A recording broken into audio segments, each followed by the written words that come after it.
Voici le dernier né des magasins boulangers, une enseigne d'électroménager. David Sourza est le directeur de cette boutique ouverte il y a moins d'1 an. Son pari, rendre glamour des machines à laver ou des cafetières. Et pour y parvenir, le directeur a un petit secret.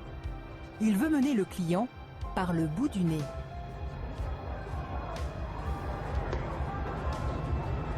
Là, par exemple, on se trouve dans l'univers café.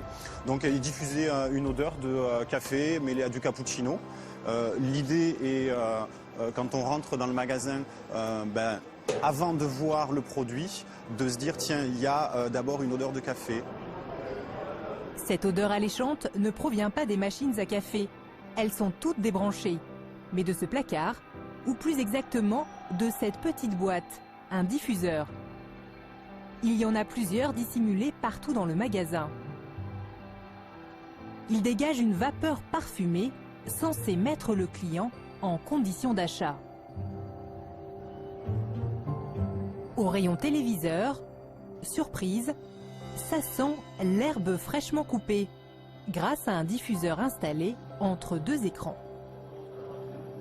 On le place de façon locale et en fonction des opérations commerciales ou de ce que l'on souhaite diffuser, on le met à tel ou tel endroit. Ça permet aussi de surprendre.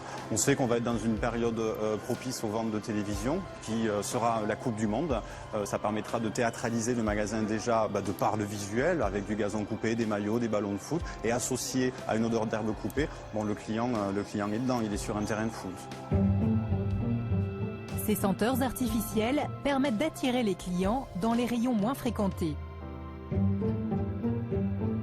Ici, par exemple, la diffusion d'une fausse odeur de propre est censée les mener tout droit aux machines à laver. Et ça marche. D'après le magasin, la fréquentation de ce rayon a augmenté de 20%.